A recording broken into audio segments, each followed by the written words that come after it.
Was he starting to feel like a failure? Absolutely. At 12? At 12, my point exactly.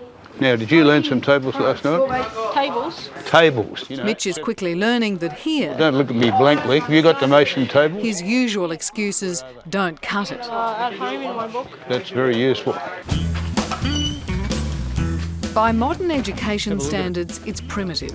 A sparse, single room, not a laptop or an interactive whiteboard in sight. Let's go back to something different. But triplets, Nathan, Matthew and Luke Angelin, are living proof that it's working.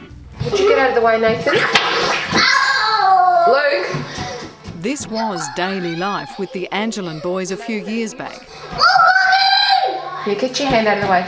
All with ADHD, all failing at school and pushing their parents to the absolute limit. They were out of control. They were hyperactive, jumping, yelling, screaming, fighting, wrestling. Mum Carolyn was powerless and desperate.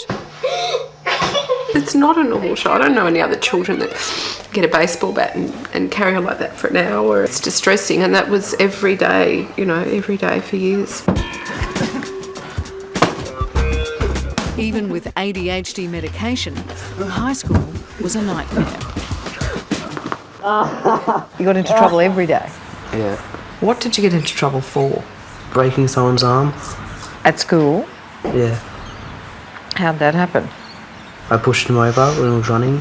They would have ended up high school dropouts in your view? Definitely. Well, I think that that leads to children not having something to do. They're hanging around shopping centres, doing graffiti, end up, leading to crime, and anything could have happened. But 2 years ago, Carolyn discovered Frank Dando and his academy, and her wild boys were transformed. They've come from, at the beginning of last year, not knowing their times tables, to now doing Year 9 maths. So they've not only caught up, they've overtaken their peers because they've done intensive maths and intensive English every day. And you're saying the public system had pretty much given up on them? Absolutely. We start them on a level of academic work probably a little bit below what they can do.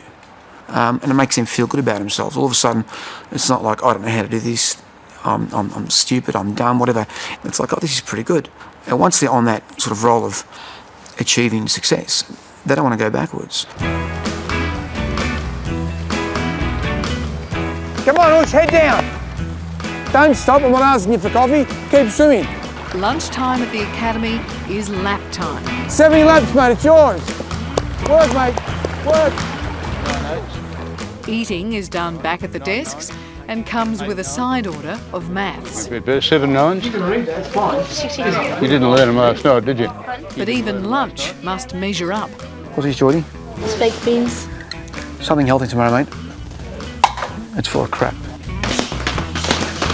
To finish, another sparring session. Same routine, every day, no arguments.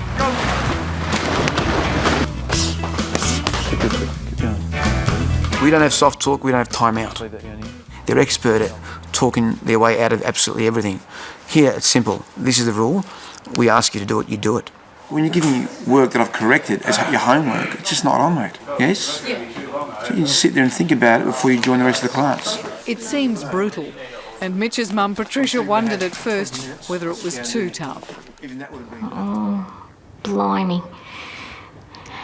This is a little fish in a very big pond. And when you saw all the physical things they were doing and what they were capable of, oh boy, he's going to be chewed up and spat out. Come on, keep it going. Try and do one off your legs. It's a teaching style where the niceties are left at the classroom doors. I know we hurt your f***ing arms, but just keep on doing it and it won't hurt, mate. Keep it going. 13-year-old Matt arrived from his previous school with a reputation as a fighter. Back down. He might have thought he was invincible at his previous school because other people were scared of him or let him get away with it. Here, nobody's scared of him. He's not going to get away with it. You said that you were a bit rude to your teachers in the last school. What would you do? Probably won't be able to say that on camera. So you'd swear at them? Yeah. Now, would you try and swear at these blokes? No, because they'll knock me head in. The only way out is success. Come on, Matt. No matter how bad the behaviour, expulsion is not an option. Again. Come on, work, mate. I've confiscated knives, guns, explosives. Guns? Knuckle busters, bombs, a few things, yeah. Were they intending on using them on you? No, not all the time. So it doesn't matter how rotten these boys are, they are not getting out of here. No. Doesn't matter how rotten they think they are. They're not rotten. They're just a bit confused. Before you leave, make sure you see Paul. He's got to give you homework. Teenager taming doesn't come cheap. $10,000 a year per boy. But Frank Dando has an impressive success rate. He has changed the lives of over 500 boys. My handwriting's getting better and I can use full stops and capital letters at the start of the sentence and it's all good. And maths, I couldn't do times tables. Now I'm on algebra, so I'm doing pretty good. You passed me. I don't understand algebra. Oh. So can you do it, Mitchell? Yes, I can. Just a little believing and you can achieve anything. Generally, the test is the boy a reasonably happy, well-adjusted, athletic kid when he leaves with good basic skills. If that's the case, we've succeeded. Okay, it's my three horrible old mates.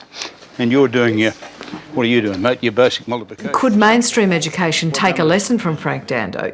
Get back to the basics. That's right. They need extra time. There are a lot of children that have got extra, need extra help, extra time. And I think the current curriculum is just trying to cram too much in. What's the point of trying to learn Indonesian when you can't speak and spell English? It's crazy. Now lean back on it, try to pull against it now. There again, some might find it equally crazy to replace a nice warm classroom with a windswept mountain where it's easy to lose your footing. Legs out wide. Don't let go of the rope. What do they learn by overcoming their fear, other than I can abseil? They can achieve anything if they overcome certain obstacles in life and focus towards it. And that's the whole point of this. So it teaches them about real achievement and I suppose real courage. Definitely. And it is real courage. You look over the edge of this cliff, it's a long way down. No, thank you. Yes. That's it, keep going.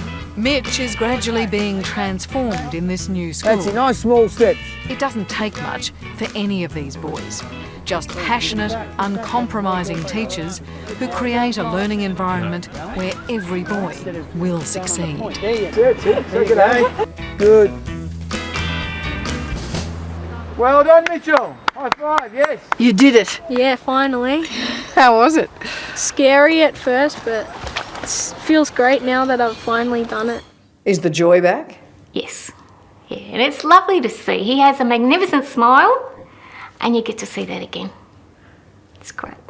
This is some school, hey? Yeah. This is a very different school, isn't it? I'm surprised it's not a reality TV show. Because there's a new chapter every day with boys that are scared and then they do something. And yeah, that's what makes it pretty cool about this school. Good on ya. Thank you.